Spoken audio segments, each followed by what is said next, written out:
Hello and welcome back to Omen Exitio Plague. We are at Strategies for Judgment Day, which worries me. I don't like that Judgment Day is now a thing being thrown around. That's worrying. I guess we'll just see what happens. Maybe it'll all be fine. Your study seems small to you now, cold and foreign. Your encounter with the sect has made everything from your old reality appear fake. You pick up a photographic portrait of Helen, looking for something to hold on to, but even her memory seems distant now. That sucks. that sucks. Zanzibar, the epidemic, Delft, and the meeting with the sect. Darkness has begun to consume your very life. It all seems completely insane. Ironically, the only coherent thing in all this chaos is the bizarre cult itself.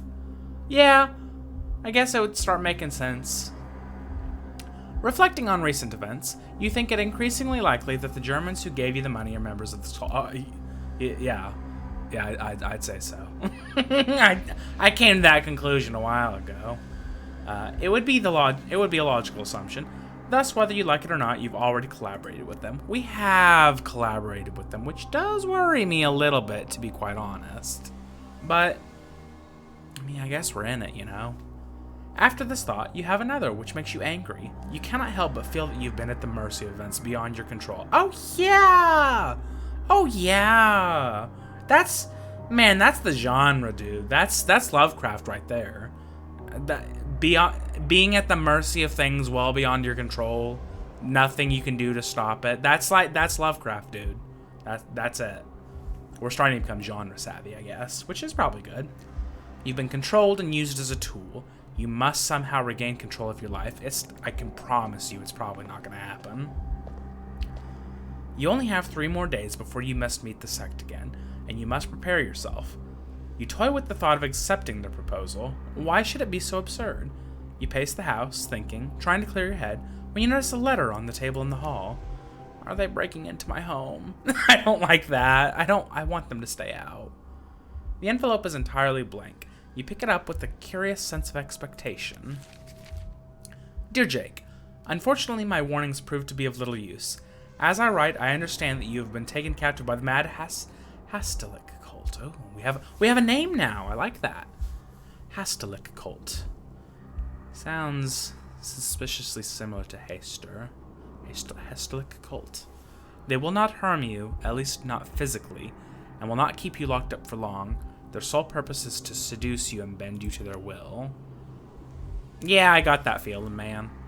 The words of this mysterious informant seem almost in mockery, and your initial reaction is to throw the letter into the fire. Oh, we should really not do that. This is the first time we've even gotten a name for this damn cult. There are 2 things which strike you as interesting, though. Firstly, the letter speaks definitively of a cult, the religious implications of which disturb you greatly. They should. And secondly, it mentions a peculiar name, completely unfamiliar to you. Who or what is Hastilic? That is certainly the question. The comet approaches, and they are hurrying. This is to our advantage, Jake. With your intelligence and inner strength, I don't know about that strength, it will not be easy for them to brainwash you. I know, too, that you are to meet with them shortly for your initiation. Another piece of information that sounds absurd, recalling ancient and primitive beliefs and superstitions, a comet. If you've not yet been corrupted by their influence, this may well be your best chance. It would be the ideal moment to deal them a decisive blow. It could perhaps even destroy them. This time you could have some support, however. Hang a strip of white cloth from your window to let me know. A friend. Shit. We gotta make some big decisions.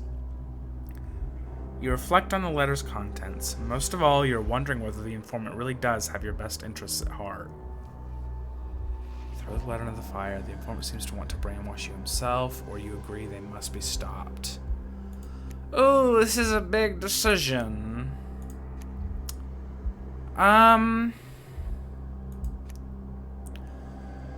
I somewhat question. The thing that comes to my mind is this guy really separate from this cult? Or is this just the cult themselves testing me? You know, like is it all a ruse to see if I will go against them? Will they say, haha, we sent you those letters, you stupid bitch. We know what you're doing. Or is this a true other person?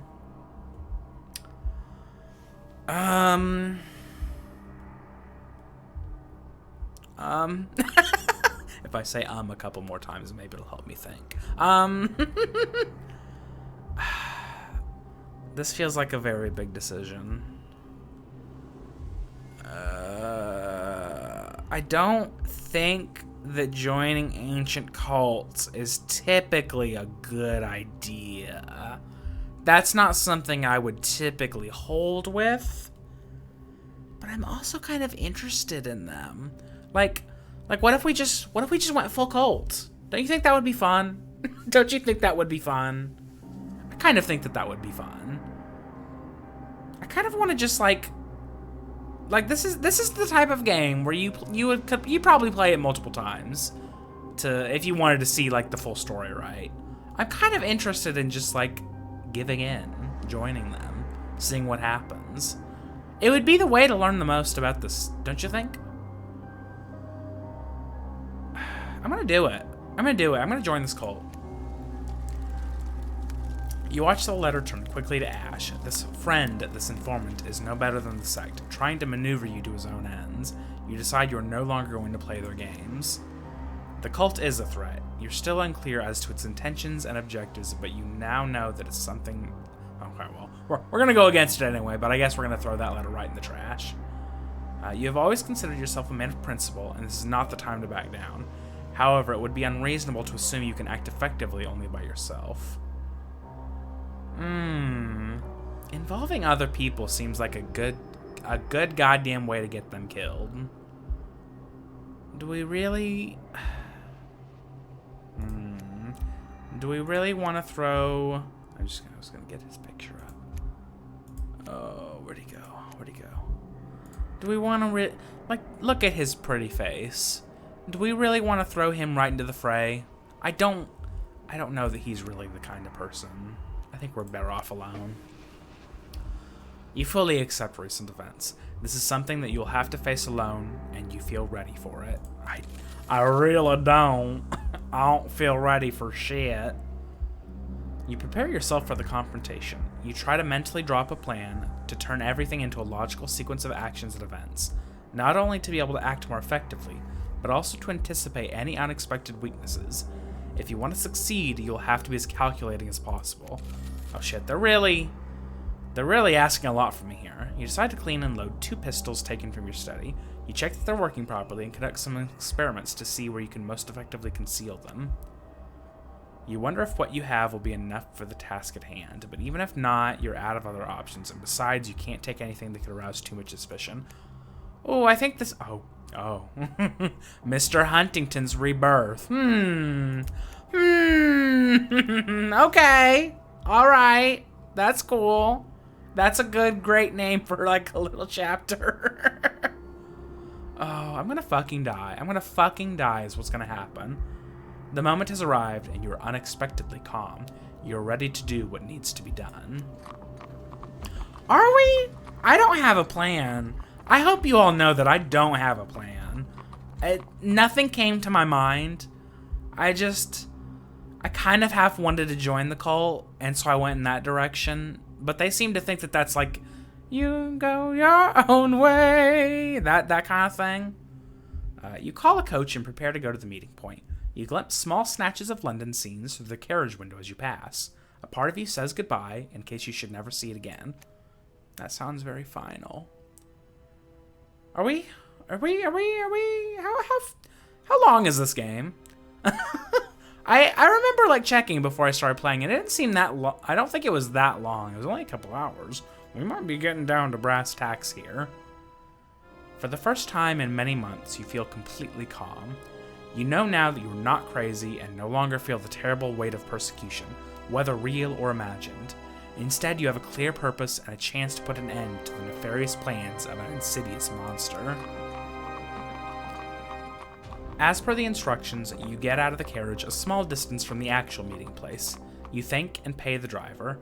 For a moment, you are suspicious. The driver's complexion is very dark, but you cannot be certain since it is getting dark. You try to get a better look at him.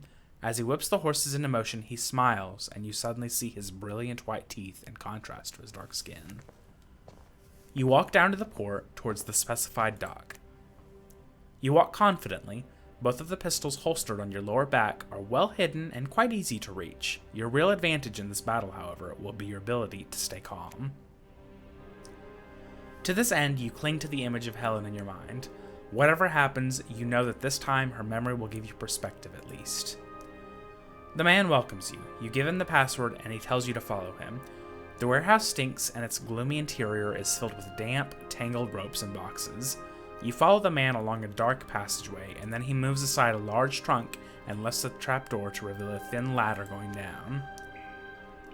A few yards underground, you find yourself in a large chamber that looks like a temple, but not of any ancient civilization that you know of. Doric columns, an altar, and the sound of water dripping and echoing complete the surreal scene. You feel as if you have entered a parallel world. Around you, there are men and women wearing the by now familiar masks and kilts. On the altar there is a mask and a kilt, presumably yours. 3 large men stand before the altar. You decide they must be the leaders. One of them gestures for you to come closer. They're gonna take everything.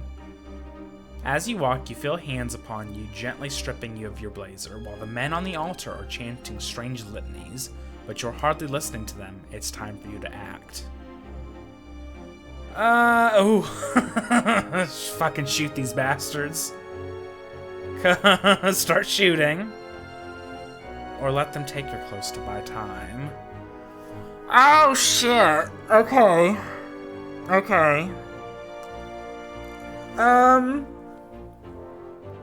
Shit. I'm not ready. Create space around you and start shooting the cultists. Speed up and shoot the 3 leaders. Let them take your clothes to buy time. I'm gonna stall. You bide your time. The hands around you have already removed your blazer. There are still several steps to the altar. The members of the cult, especially the 3 apparent leaders, are chanting a litany. They appear to be preparing to enter a trance. A hand opens your shirt. It is time. Okay. Holy shit. I'm stressed. It might make sense to just shoot the leaders, but I'm afraid if I miss them, then there's guys right next to me that could get me. If I shoot the people next to me, I might be able to get them, and then the leaders may not have enough time to get away. I'm gonna shoot close. Ah! You fire 2 shots at the closest cult members, mostly to get them out of the way. Then you turn your pistols to the 3 men at the altar, and you manage to shoot one of them before they are really aware of what is happening. Chaos erupts all around, and you too feel the fervor. Perhaps you've been influenced by the chanting. Now the cultists are closing in on you. You have no other choice but to run towards the exit, creating a path through the cultists using your pistols. You injure many and kill at least 4 more cultists before you get to the ladder. Back in the warehouse, you push the trunk back over the trapdoor before making your escape. Good for us! This earns you some time, and you manage to escape. You've struck a blow to the cult, but you were unable to stop them, and now it is likely that you are their prime enemy. Oh. Okay. Aftermath. I feel like I've done bad. I feel like I may have made bad decisions. Big Ben stands black against the night, and just beyond it, there's the outline of Parliament, piercing the sky with its spires. London is never silent, but at night, the usually cacophonous voice of the city is muted, and your footsteps echo and reverberate through its alleyways and mews. You're imagining disturbing shadows reaching down from the firmament, as if some dark entity were trying to strangle your city, heinous fingers searching for a throat. Quickening the pace of your footsteps, you turn up your jacket collar against the cold air, but also to hide your face. The streets are mostly empty, and your footsteps echo. There's no one around you, but you feel as if there's a threat behind every corner. As you go over the events of Delft, and this most recent one in your mind, you reflect that you've probably only faced off against one cell of a much larger organization. The cult is probably ubiquitous, and from now on they will stop at nothing to hunt you down. You must disappear as quickly as possible. I don't think going home would be good. I feel like they're certainly going to be watching it, right? They're going to be watching our house, surely. Let's go to the station. You don't stop running until you get to Victoria. You feel a measure of relief. It is a very big station and the perfect place to disappear without a trace. You buy a ticket for the first available train the moment the ticket office opens. You walk away from the ticket office and look for an inconspicuous place to wait for your train, somewhere you will have less chance of being seen. Finally, the morning train makes its appearance at Victoria Station. You show your ticket to the conductor, who tells you your carriage and seat number. You have no trouble finding it and take your seat a few minutes before departure. I don't like the music. The music makes me feel like I've made many mistakes in my life. As the train leaves the platform and begins to rock rhythmically, you feel every muscle in your body slowly relaxing, finally giving way to a sense of relieved calm. All of a sudden, you realize that you didn't even look at the destination on your ticket, and you reach into your pocket. Apparently, you're on your way to Liverpool. Oh, we're really going through these, aren't we? Waves of Serenity. The train is hurtling through the beautiful English countryside. It has been quite some time since you left behind the smoky black streets of the capital for the luscious green fields and pleasant sloping hills all around it. The train has already stopped a number of times, and at every passing station, and despite your outward attempts at nonchalance, you've been throwing glances at the faces of the people boarding for anything which could be construed as suspicious. And each time it happens, you curse yourself in this involuntary and increasing paranoia. Are we gonna like die of paranoia now? Is that what's gonna happen? Possibly. It's very possible. Several hours go by before the train reaches the last stop, but then finally you hear the whistle announcing the final stop, Liverpool Central Station. You get off the train and hasten to leave the station, still with the horrible feeling of being constantly observed. Oh my god. I could be anything I want to be. I can be who I want to be. B-A-R-B-I-E. I'm not gonna do it though, because I'm not getting fucked over. Ever again, I refuse. Leaving the station and walking the streets of the city, you soon detect the acrid smell of the Mersey. Heading its direction, you pass vast throngs of people of different ethnicities coming and going. Liverpool only officially became a city 20 years previously, and thanks to its busy port, it has been expanding constantly ever since. You've managed to leave London and get quite a distance from it, but you wonder if it will be enough. Although you've never been to Liverpool, and everything around you is new and unknown, you still feel as if there are people staring at you in the crowd. Probably. I'm probably being watched. The best solution is to leave England and get as far away as possible, and it seems you're in the right place to board any ship at all and disappear. And you could easily pay your way by working aboard. The port is huge, and like the one in London, filled with workers, sailors, and crowds of all kinds. Looking down towards the docks, you can see so many masts that it looks like a forest.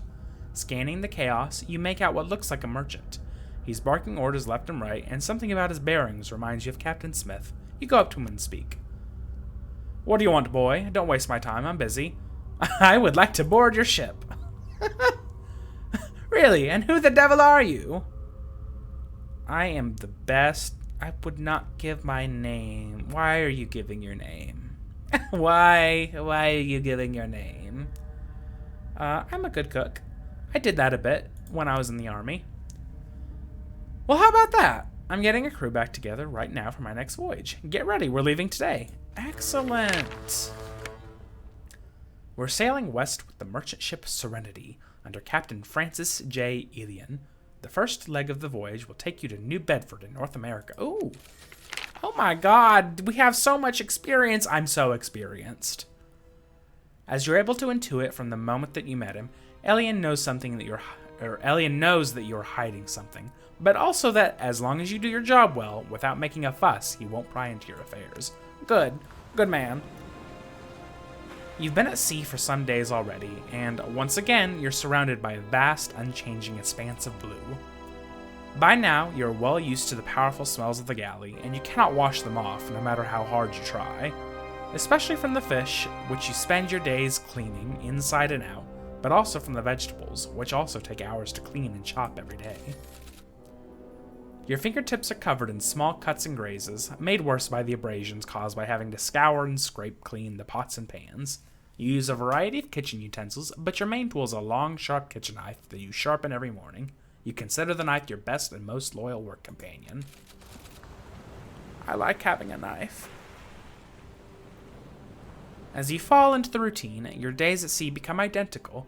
You spend the day busy with your tasks, and usually fall asleep the moment you get to your bunk. These cultist fuckers are gonna find me. There's no way they're not. There's no way they're not. It's not possible. I don't know what I'm gonna do when they find me. I was kind of cool joining them, to be honest. If I knew I was totally gonna not do anything with this cult, I would have probably listened to that one friend guy. I don't think I would have thrown his letter in the fire, but, well, far too late for that. Over the last few days, however, you've had moments of utter exhaustion, and on these occasions, you've noticed some disturbing effects on your vision. You have seen or imagined strange shadows on the edge of your visual field. Have we been marked? You cannot put it down to mere fatigue or to the effects of the strong sun bearing down on you when you're on deck. There is something else. In your mind, you connect it to the paranoia that you're experiencing before your departure, and that your onboard workload has helped you forget. You're having nightmares again, though fortunately for now, you forget what they were about the moment you wake up. But they give you a sense of unease, which continues the whole day.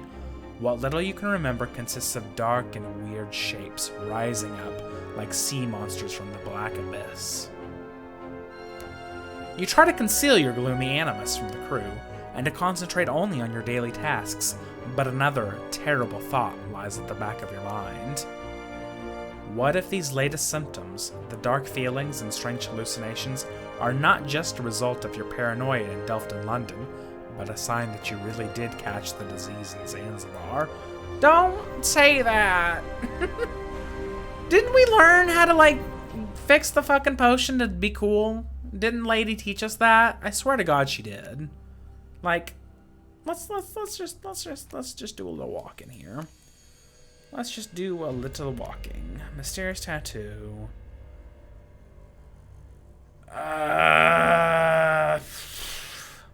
Maybe she didn't. Maybe she didn't teach us jack shit. Maybe she taught us absolutely nothing at all.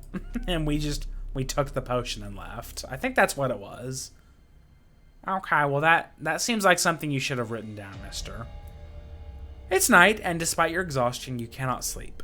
You decide, therefore, to go up on deck to feel the freshness of the evening on your face. I'd rather not. There you find some men gathered in a circle, passing around a bottle of rum and listening to stories. Adair Medina, the wiry Argentine, is holding court, amusing himself by scaring the younger members of the crew with tall tales of unthinkable, abominable creatures hidden in the depths of the South Seas. I gotta hear it. You gotta hear it. When the sea is shaken by tropical storms, or when you're lost in an unnatural fog, well, that's when you start to worry.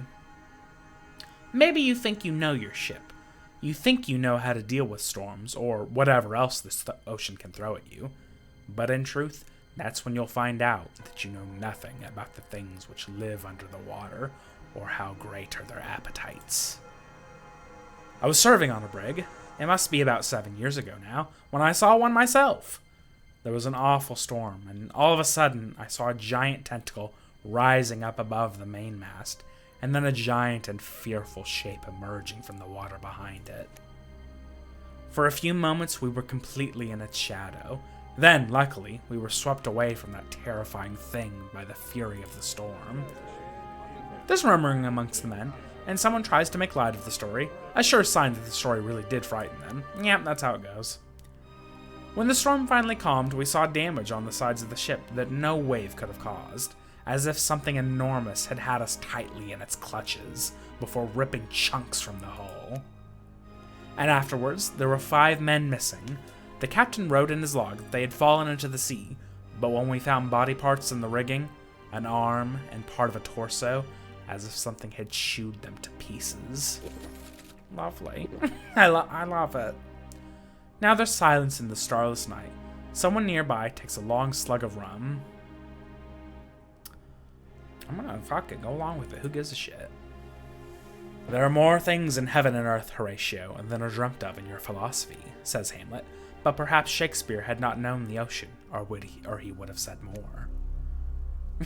Okay, that's about the most poetic, fanciful way you could have said that. The other crew members look at you as if you were a strange creature. You laugh it off, blaming it on too much dodgy rum. Yeah, I'm sure that's it. Your reference to rum seems to convince the other sailors, who decide to drink more themselves. You all decide that, of course. It was just the rum that made you believe Medina's ridiculous tale, and there's laughter all around. Just stay with these guys. What's wrong with that?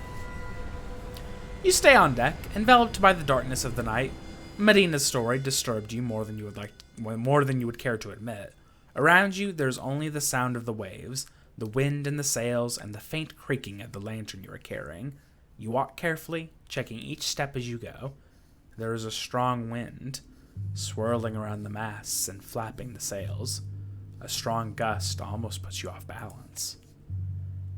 Something about it seems more than just wind, more a presence. You detect a shadow moving at your side. Then you feel a sensation like a scratch on your leg as another shadow whips past you. But when you turn around and hold up your lamp, there's nothing there. I should maybe go below deck. We should maybe get the fuck down below deck. You walk back towards your cabin. Out of the corner of your eye, you catch the quick movement of a shadow, then another. Oh shit. Suddenly you find yourself surrounded. Dozens of figures closing in on you. They look like shadows, but at the same time they seem to have a certain density. Oh, don't let them get you. They'll make your strength go to fucking nothing and eat you. They have a vaguely human form, but their proportions appear deformed. With the unnaturally lengthened limbs, they appear to have claws instead of fingertips. You see them coming up from the sides of the ship, over the railings, and down from the masts and along the bridge. They're getting closer and closer from every direction. You hear a low, ominous snarl. We're gonna pump up our agility like I've never fucking pumped anything in my life. Oh yeah, baby. Oh yeah. Oh yeah. Oh yeah. I swear to God, if I don't get out of this fine, I'm gonna be pissed. Yeah! I would hope. Put like 50 levels in it. We skedaddled at that shit. I was like, fuck that! You race headlong towards the door, doing your best to ignore the shadows, like, nothing to see here! The lantern falls to the deck and piss. The lantern falls to the deck and breaks, shooting flames in all directions. When you reach the far end of the bridge, you stop and you look around. The shadows have gone. It is as if even they had never been there at all. The wind is blowing and the ship rolls gently as on any normal evening, except for the rising flames. Except for that little detail. I hope we got water on here. You are cold and alone on deck when suddenly your vision fades into blackness and you lose consciousness. Oh. Hey, I thought you could hold your rum. No, I can't. Medina's voice penetrates your skull and into your mind. You slowly open your eyes and look around. There's a group of sailors, including Medina and Elian, the captain, pissing shit. Give him space. Can you stand up? You nod and stand up. You brush it off as a momentary feeling of faintness. Then suddenly you remember the flames. Don't worry, we put them out. Get to your cabin. Let's see if a night's sleep will sort you out. Oh! This is far nicer than I had any expectation of him being. You thank the captain and say goodnight to the sailors. I thought he was about to throw me fucking overboard and I'd be done for. I was sure. I was certain of it. You thank the captain and say goodnight to the sailors, who help you back to your bunk. Lying in your hammock, you think back to the shadows on deck and wonder with a shiver if there had really been anything there, or if it were all just a dreadful hallucination. The Serenity has docked in New Bedford, its first port of call.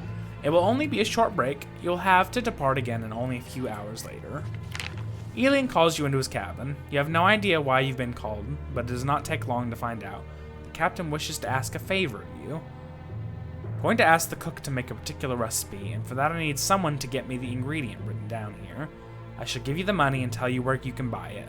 I need you to go because I want to make sure it isn't a ripoff. It's not exactly legal. What the fuck are we making? What the fuck are we making? What the fuck is he fucking wanting the cook to make? Holy shit, okay. You've disembarked and now you're walking through the harbor.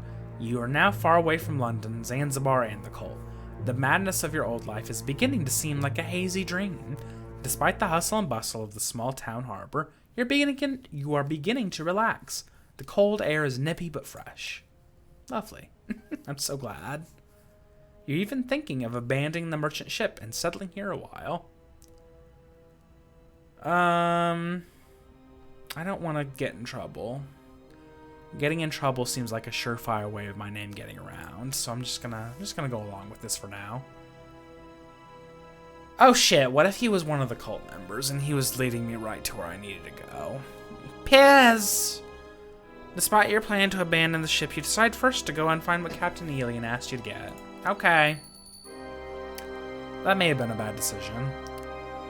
Following your captain's directions, you get to the shop and tell the shopkeeper that you're from the crew of the Serenity. The man looks around shiftily to make sure no one is listening and whispers to you. Wait here a moment. Oh, he looks fine.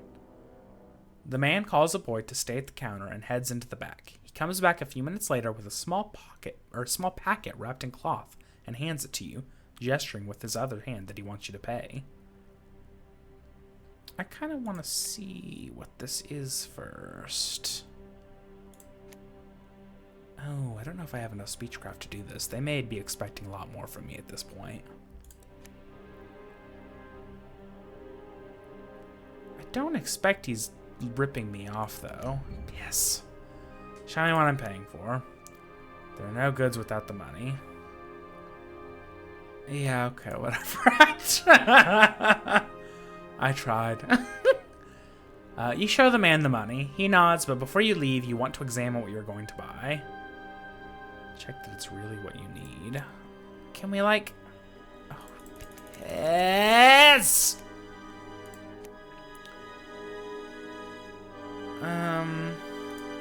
Okay, we're good at observation. You try to get a better look at the dried plant material inside the sack, even taking a small pinch, rubbing it between your fingers and smelling it carefully. The shopkeeper is trying to hide his obvious frustration. Fuck you. When you're satisfied with the veracity and quality of the product, what did we get? He have us buy some weed or something? I don't understand. You wrap it up again, pay the shopkeeper, and head off back to your ship. Are we about to make like some pot brownies or something? Like what's going on here? It's a special ingredient. It's so special. You must return and report to the captain. You have, however, been at sea for quite some time and are considering the idea of taking the load off your feet and having a quick drink. I think that is liable to get us killed, so I'm gonna go right back. You're walking through the streets of New Bedford, looking at the buildings and imagining living there.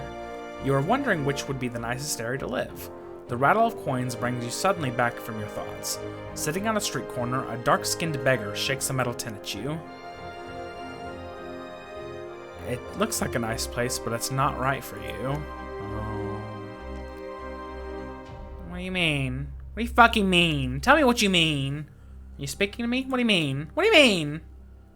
You're traveling on a ship. I see people like you all the time, and I can tell that your journey is not over yet. You have to keep going. All right. Okay. Whatever. The man's words leave you perplexed, but you put a coin in his tin and walk off back towards the harbor. You put little faith in such superstitious nonsense, but the beggar's words resonated with you profoundly. I guess. You walk up the Serenity's gangway. As soon as you're on deck, you run into Captain Elian, who looks at you anxiously. Well? I don't understand. Were you having me by pod or something? I don't give a shit if that's so. I'm just... Good work, Huntington. The captain gives you a broad smile, pats you on the back, and takes the product. Shouting orders, he walks off back to his cabin. What did he have us get? I'm so curious. I checked it and everything. I don't understand. I don't know what know what we're doing. I'm scared of what we're doing. Who can fucking say? Missed, not missed. No, I just barely got out of the last scrap with the shadows. Oh, well, I hope you've enjoyed, everybody. It sounds like next time we may be running into a kraken, so if you want to see that, I'd certainly suggest coming back and seeing more. So anyway, I'll leave it there. Goodbye.